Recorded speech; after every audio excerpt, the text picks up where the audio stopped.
और जब हाइड्रोजन के 2 एटम ऑक्सीजन के 1 एटम से मिले और ये तिगड़ी बने, तभी निर्माण हो सकता है पानी के मॉलिक्यूल्स का। और ऐसे बहुत सारे मॉलिक्यूल इकट्ठा होकर पानी बनते हैं। एक एटम भी अंदर से 99.99999996% खाली होता है। दोस्तों, ऐसा माना जाता है कि हमारी पृथ्वी पर जितने भी रेत के कण हैं, उतने यूनिवर्स में स्टार है। लेकिन दोस्तों, रेत के महज एक कण के अंदर, एक मॉलिक्यूल्स के अंदर टोटल तारे, या यूं कह लीजिए कि पृथ्वी के सभी रेत के कण जो है उससे बहुत बहुत ज्यादा है। और इन फ्लाइंग पार्टिकल्स को टाइनी ब्लैक होल्स भी कहा जाता है, क्योंकि इनकी लंबाई खुद इनके श्वार्ज़शाइल्ड रेडियस के बराबर होती है। लेकिन शायद सच बात यह है कि हमारी ज्ञानेंद्रियों से आगे यूनिवर्स बड़े और छोटे दोनों ही लेवल पर अनंत है।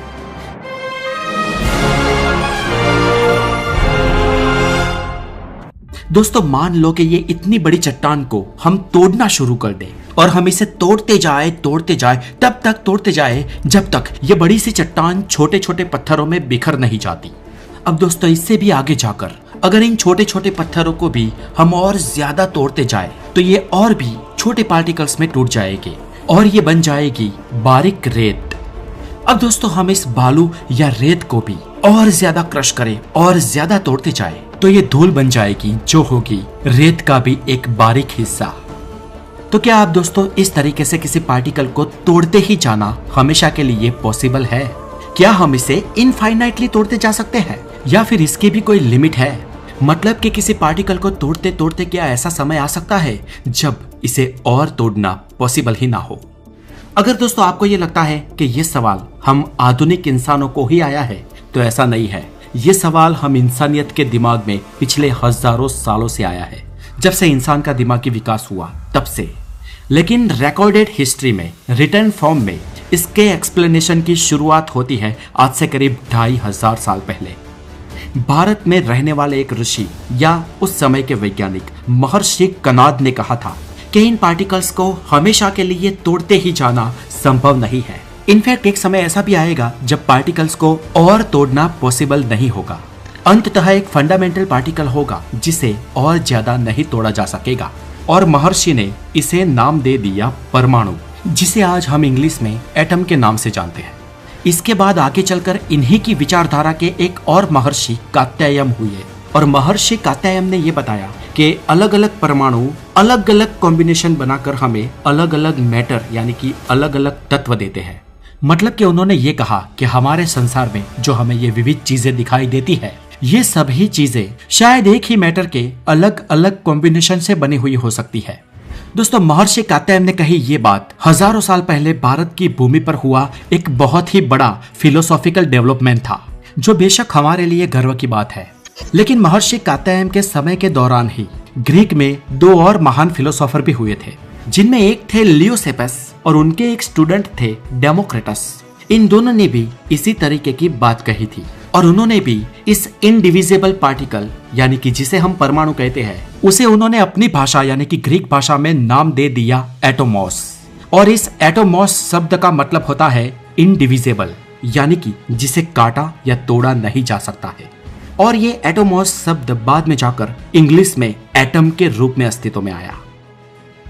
अब दोस्तों, इन चारों ने जो कहा था वो एक फिलोसॉफिकल अप्रोच था। इसे साइंटिफिक अप्रोच नहीं कह सकते, क्योंकि उस समय इसका कोई रिसर्च करने के लिए इक्विपमेंट्स अवेलेबल नहीं थे, और इसलिए इन फिलोसॉफी को उस समय उस पर्टिकुलर टाइम पे साइंटिफिक पुरावों के साथ बैक नहीं की जा सकती थी। लेकिन इन महर्षि ने और इन ग्रीक फिलोसोफर्स ने जो परमाणु का फिलोसॉफिकल अप्रोच दिया था वो काबिले तारीफ था, क्योंकि उसी फिलोसॉफिकल अप्रोच की वजह से आज हम उसके साइंटिफिक अप्रोच तक पहुंच पाए हैं, जिसे हम आज रिसर्च बैक्ड साइंटिफिक अप्रोच कहते हैं। हालांकि यहाँ तक पहुंचने में हमें बहुत समय लग गया, और बात आई 18th सेंचुरी में। 18th सेंचुरी में बहुत सारी साइंटिफिक स्टडीज हुई, जिससे हमें फिजिक्स के बहुत सारे बुनियादी लॉ मिले, जिनसे हम एटम के अंदरूनी पार्टिकल को और उसकी अंदरूनी प्रॉपर्टीज को बहुत ही आसानी से समझ पाए। 18th सेंचुरी में बहुत सारे फिजिसिस्ट ने परमाणु पर स्टडी की है, लेकिन जिसका नाम सबसे पहले दिया जाता है वो 2 साइंटिस्ट थे, ओथवान लेवोसियर और दूसरे थे जोसेफ प्रोस्ट। इन दोनों ने हमें 2 बुनियादी लॉ दिए। जिसमें पहला है the law of conservation of mass. ये लॉ हमें ये बताता है कि कहीं भी किसी भी केमिकल रिएक्शन में ना तो हम किसी मास को क्रिएट कर सकते हैं और ना ही किसी मास को डिस्ट्रॉय कर सकते हैं। और दूसरा लॉ था लॉ ऑफ कांस्टेंट प्रपोजल। लेकिन दोस्तों इन दोनों ही ने दिए इन दोनों लॉज का कोई डिटेल एक्सप्लेनेशन नहीं था, पर इनका साइंटिफिक एक्सप्लेनेशन लेकर आए एक इंग्लिश फिजिसिस्ट जॉन डेल्टन। और जॉन डेल्टन ने साइंटिफिकली ये बताया कि ये जो एटम है वो एटम है क्या। अब दोस्तों चलिए यहाँ से हम हमारे मेन टॉपिक को शुरू करते हैं और हम एटम की दुनिया में गोता लगाएंगे और जानेंगे कि एटम के भीतर क्या है, अणु की अंदरूनी दुनिया कैसी है और इसे किस हद तक तोड़ा जा सकता है।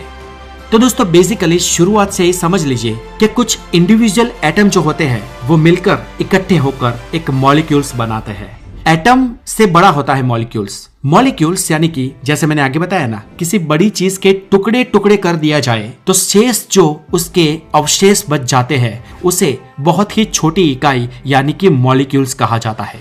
और मॉलिक्यूल्स के तोड़ने पर एटम मिलता है, यानी कि एटम्स ही मॉलिक्यूल्स बनाते हैं। फॉर एग्जाम्पल हाइड्रोजन और ऑक्सीजन, इन दोनों के एटम्स मिलकर H2O यानी कि पानी का एक मॉलिक्यूल बनाते हैं, जिसमें हाइड्रोजन को हम H कहते हैं, ऑक्सीजन को O कहते हैं। और जब हाइड्रोजन के दो एटम ऑक्सीजन के एक एटम से मिले और ये तिगड़ी बने, तभी निर्माण हो सकता है पानी के मॉलिक्यूल्स का। और ऐसे बहुत सारे मॉलिक्यूल इकट्ठा होकर पानी बनते हैं। ऐसे ही दोस्तों अब मान लीजिए कि दो ऑक्सीजन के एटम और एक कार्बन का एटम मिल जाए तो ये तिगड़ी मिलकर बनेगी कार्बन डाइऑक्साइड यानी कि CO2, जिसमें दो ऑक्सीजन के एटम और एक कार्बन का एटम होता है। यहाँ पर दोस्तों आप समझे कि जिन एटम से मिलकर मॉलिक्यूल्स बनते हैं उन किसी भी मॉलिक्यूल्स को तोड़ा जाए तो हमें उस मॉलिक्यूल्स को निर्माण करने वाले एटम्स मिलेंगे। अब चलिए इस एटम के अंदर क्या है ये जानते हैं। इस ब्रह्मांड में मौजूद सभी चीजों का निर्माण एटम से हुआ है। आप, मैं, ये ग्रह, तारे, निहारिकाएं, आकाशगंगाएं, सूरज, गैलेक्सी, सब कुछ असल में एटम्स का ही समूह है। लेकिन दोस्तों पूरी दुनिया का सर्जन करने वाला ये एटम भी अंदर से नक्कर यानी कि सॉलिड नहीं है, बल्कि एटम के भीतर भी बहुत सारा खाली स्पेस होता है।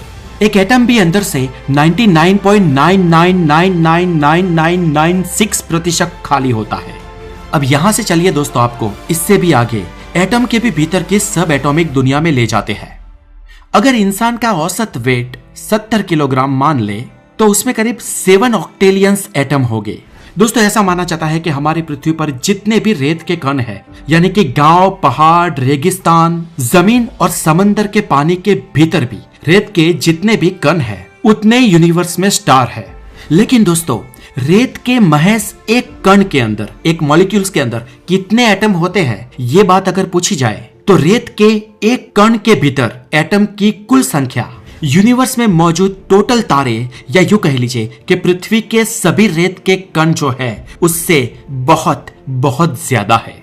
और ये तो रेत के एक छोटे से कण के भीतर मौजूद एटम्स की बात है। दोस्तों आपको बता दूं कि रेत के एक छोटे से कण में 50 क्वांटिलियन एटम्स होते हैं और एक थियोरेटिकल कैलकुलेशन के हिसाब से द लार्जेस्ट एटम का रेडियस 300 पिकोमीटर होता है, जो कि 0.6 नैनोमीटर के बराबर है। इसे अगर मीटर में नापा जाए तो होगा 1.0 इंटू 10⁻⁻10 मीटर, यानी कि एक एटम 1 मीटर का 10 अरबवां हिस्सा है। इस बात से ही आप सोच लीजिए दोस्तों कि एटम किस हद तक छोटा हो सकता है। लेकिन बात यहाँ पर खत्म नहीं होती है। जब वैज्ञानिकों ने एटम की डिटेल में स्टडी की तो उन्होंने पाया कि एटम ब्रह्मांड की सबसे छोटी चीज नहीं है। असल में एटम भी 3 सब एटॉमिक पार्टिकल से मिलकर बना होता है, जिन्हें इलेक्ट्रॉन्स, प्रोटॉन्स और न्यूट्रॉन्स कहते हैं। और ये तीनों सब एटॉमिक पार्टिकल्स मिलकर एक एटम का निर्माण करते हैं, जिसमें प्रोटॉन्स और न्यूट्रॉन्स एटम के सेंटर में उसके न्यूक्लियस के भीतर होते हैं और इलेक्ट्रॉन न्यूक्लियस के चारों ओर चक्कर लगाता है, ठीक वैसे ही जैसे पृथ्वी सूरज के आसपास चक्कर लगाती है। जिसमें दोस्तों प्रोटॉन्स और न्यूट्रॉन लगभग सेम मास के होते हैं और जिनकी साइज होती है करीब 8.4 इंटू 10⁻⁻15 मीटर। एटम के अब तीसरे सब एटॉमिक पार्टिकल यानी कि इलेक्ट्रॉन्स की बात करें तो उसका साइज स्वयं एटम से करीब 10 करोड़ गुना ज्यादा छोटा होता है। इलेक्ट्रॉन्स की साइज 1 इंटू 10⁻⁻18 मीटर से लेकर 1.2 इंटू 10⁻⁻15 मीटर तक हो सकती है। और दोस्तों इससे भी ज्यादा इंटरेस्टिंग बात यह है कि एटम के भीतर मौजूद ये प्रोटॉन, इलेक्ट्रॉन्स और न्यूट्रॉन्स भी ब्रह्मांड के सबसे छोटे पार्टिकल्स नहीं है। वैज्ञानिकों ने जब इन तीनों को दो हिस्सों में डिवाइड करना चाहा, तोड़ना चाहा, तो ये भी डिवाइड हुए। इसका मतलब ये कि इलेक्ट्रॉन्स, प्रोटॉन्स और न्यूट्रॉन्स भी किसी और पार्टिकल से मिलकर बने होते हैं, जिनका आकार इनसे भी अरबों गुना ज्यादा छोटा होता है। अब प्रोटॉन, इलेक्ट्रॉन्स और न्यूट्रॉन्स जिन फंडामेंटल पार्टिकल्स से मिलकर बने होते हैं उन्हें कहा जाता है क्वार्क्स एंड लेप्टॉन्स। इसमें proton 2 up quark and 1 down quark से मिलकर बना होता है, जबकि neutron 2 down quarks and 1 up quark से मिलकर बना होता है। और ये जो प्रोटॉन्स और न्यूट्रॉन्स में क्वार्क्स होते हैं ना, वो ग्लूऑन से जुड़े हुए होते हैं। ये ग्लूऑन्स बेसिकली वो पार्टिकल्स होते हैं जो स्ट्रॉन्ग न्यूक्लियर फोर्स को मीडिएट करते हैं। और अणु के अंदर जो इलेक्ट्रॉन्स होते हैं वो लेप्टॉन्स से मिलकर बने होते हैं। अब दोस्तों आप समझे प्रोटॉन्स, न्यूट्रॉन्स और इलेक्ट्रॉन्स किस चीज से मिलकर बने हैं।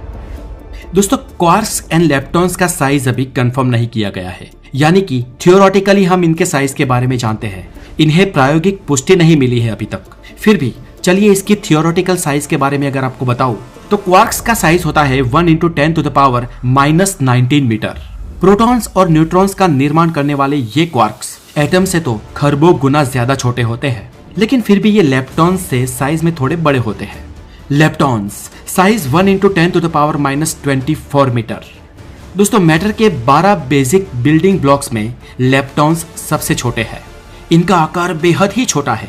हम हमारी सामान्य आंखों से इसे देखने की कोशिश करें तो समझिए हमारे लिए ये है ही नहीं, इसका कोई अस्तित्व ही नहीं है, यह अदृश्य है, इनकी कोई मौजूदगी नहीं है।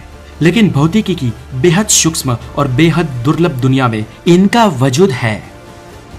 दोस्तों इस वीडियो में आगे हमने जो डिस्कस की है वो सब atomic particles, electrons, protons, neutrons और उनका निर्माण करने वाले क्वार्क्स, लेप्टॉन्स, ये सब फर्मियन पार्टिकल्स की कैटेगरी में आते हैं। लेकिन दोस्तों इन मास वाली चीजों को आपस में जोड़ने के लिए प्रकृति ने 4 टाइप के मूलभूत बल भी दिए हैं, जिन्हें हम 4 फोर्सेस ऑफ द नेचर कहते हैं, जो है gravitational force, electromagnetic force, strong nuclear force और वीक न्यूक्लियर फोर्स। और इन चारों फोर्सेस के भी वजूद के लिए जो पार्टिकल रिस्पॉन्सिबल है उन पार्टिकल्स को कहा जाता है बोसॉन। यानी कि ये बोसॉन्स की वजह से ही ये 4 फोर्सेस काम करते हैं। और बोसॉन के फंडामेंटल पार्टिकल्स की बात करें तो वो है photons, gluons, Z boson, W boson और हिग्स बोसॉन, और एक और भी है ग्रेविटॉन। अब दोस्तों हमारी क्लासिकल फिजिक्स के अनुसार ये जो अल्टीमेट पार्टिकल्स है ये फंडामेंटल पार्टिकल कहे जाते हैं, यानी कि इससे हम अभी तक डिवाइड नहीं कर पाए हैं।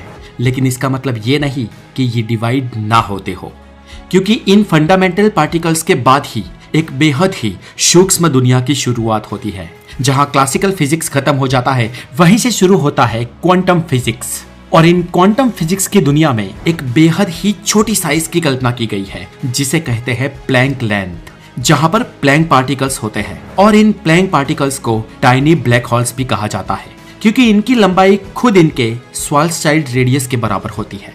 और ये प्लैंक लेंथ एक छोटे से छोटे परमाणु से भी 10,000 खरब गुना ज्यादा छोटा होता है, जिनकी साइज 1.6 इंटू 10⁻⁻35 मीटर है। और इसलिए इस पार्टिकल को वैज्ञानिक ब्लैक होल की सिंगुलरिटी से भी जोड़ते हैं। और दोस्तों इससे भी छोटी होती है एक स्ट्रिंग। स्ट्रिंग थियरी के अनुसार एक स्ट्रिंग की लंबाई प्लैंक पार्टिकल्स से भी छोटी होती है। हालांकि दोस्तों ये प्लैंक लेंथ और ये स्ट्रिंग अभी तक थियरी का ही विषय है, लेकिन बहुत जल्द फ्यूचर में ये साबित भी हो सकता है। अब दोस्तों यहाँ तक इस वीडियो में जो भी मैंने कहा, जो भी आपने सुना, ये सभी चीजें एक अणु के भीतर की ये अलग ही दुनिया है। शायद हम ये कभी न जान पाए कि एक अणु के भीतर की दुनिया किस हद तक छोटी होती है या कौन सा पार्टिकल अल्टीमेट फंडामेंटल पार्टिकल होगा, क्योंकि सच तो ये है कि हम जिस भी पार्टिकल को भीतर से जानने की कोशिश करते हैं उसके उतने ही टुकड़े हो जाते हैं। फिजिक्स के कई साइंटिस्ट कहते हैं कि हम स्पेस के हर टुकड़े को जितने टुकड़ों में बांटेंगे उतने में वो बटेगा। और दोस्तों इससे एक बात समझ में आती है कि शायद ये यूनिवर्स बड़े और छोटे दोनों लेवल पर इनफाइनाइट है। हमारे लिए ब्रह्मांड की सबसे बड़ी चीज वो है जिसे हमने खोजी है या जिसे हम महसूस कर सकते हैं। और इससे विपरीत सबसे छोटी चीज भी वही है जिससे हमने अब तक खोजी है या जिसे हम किसी तरह से महसूस किए हैं।